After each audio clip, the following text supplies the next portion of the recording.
When other people give you a job, they pay you.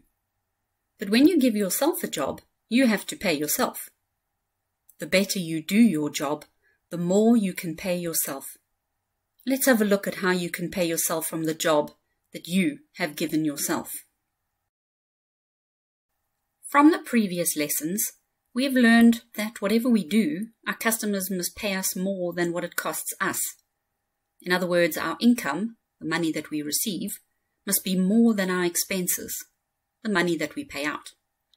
As long as our income is more than our expenses, there will be money left over, and this is the money that we use to pay ourselves a wage. It is very important to make sure that all our expenses are paid before paying ourselves a wage. If we pay ourselves and don't have money left over and can't pay expenses, the people to whom we owe money will be angry. It will be difficult to buy inputs from them in the future, and it will be difficult to keep running our business. Whatever we do, making things, doing things, growing things, or buying and selling things, we have to pay for the inputs. These costs may include paying people to help us, any packaging that we use, anything that we need to buy to make or do what we are selling, delivery costs, and anything else needed to run the business. It is very important to keep a record of these costs by writing down what we paid for and how much it cost. Keeping an accurate record means we don't have to remember how much we have spent, and we always know to where our money is going. In the same way, we must also keep a record of all the money that we receive from our customers, so that way we can remember how much income we have received and from where it comes. By making sure that we keep careful records, we will always know that our income is more than our expenses. It is possible that one or other of our expenses might change and increase. By keeping records, we will know this immediately, and if necessary, decide if we need to increase the price for which we sell our products and by how much. Let's look at a few examples. Danao sells chicken soup to people arriving home from work. Her income is what her customers pay for the soup. Her expenses include the ingredients for the soup, the cups into which she puts the soup, the electricity that she uses when she makes the soup, and her cleaning materials for cleaning up after making and selling the soup. Danao pays her expenses from the money that she receives from her customers. The money that she has left over after paying her expenses is the money that she uses to pay herself a wage. Tupelo gave himself a job teaching maths to school children. Tupelo has to buy maths books from the shop. Tupelo uses the money that the parents pay for the lessons to buy the books. After he has bought the books, the money that he has left over is his wage.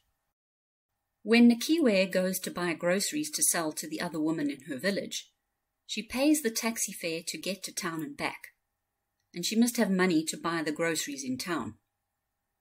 Nikiwe's customers pay her more for the groceries than what it costs her to buy them. Nikiwe pays herself a wage from the money that is left over after she has paid for the taxi fare and the groceries. Before we pay ourselves a wage, we must remember that we will need money to pay future expenses before you can sell to our customers again.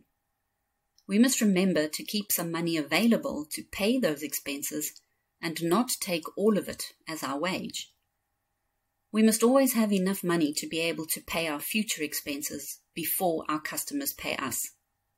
This way, we will always be able to pay for inputs and our business will continue to be successful and grow. Be very careful to make sure that the income received now will be used to pay for expenses in the future.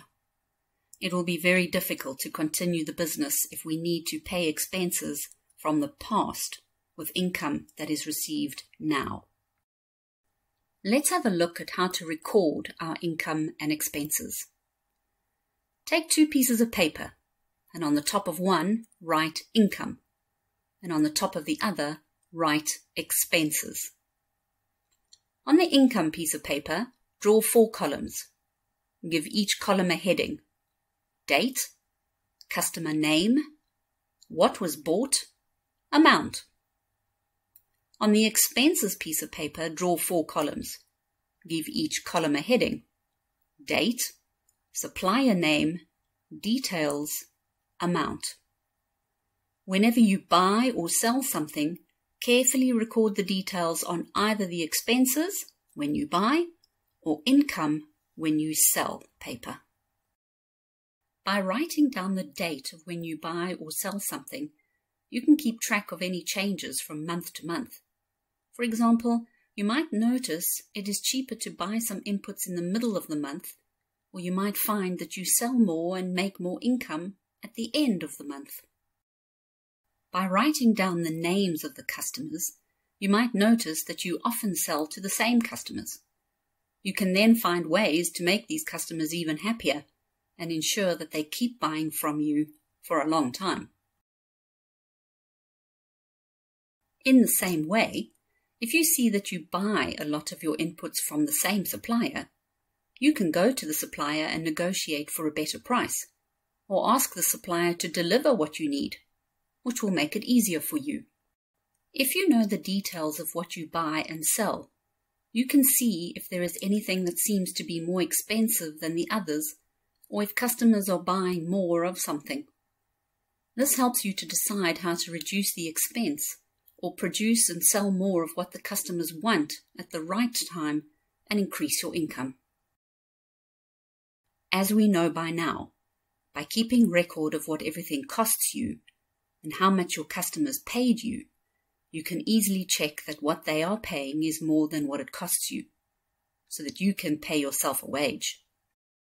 By following a few simple rules and making sure that you keep good records, you will always be able to pay yourself a wage when you give yourself a job.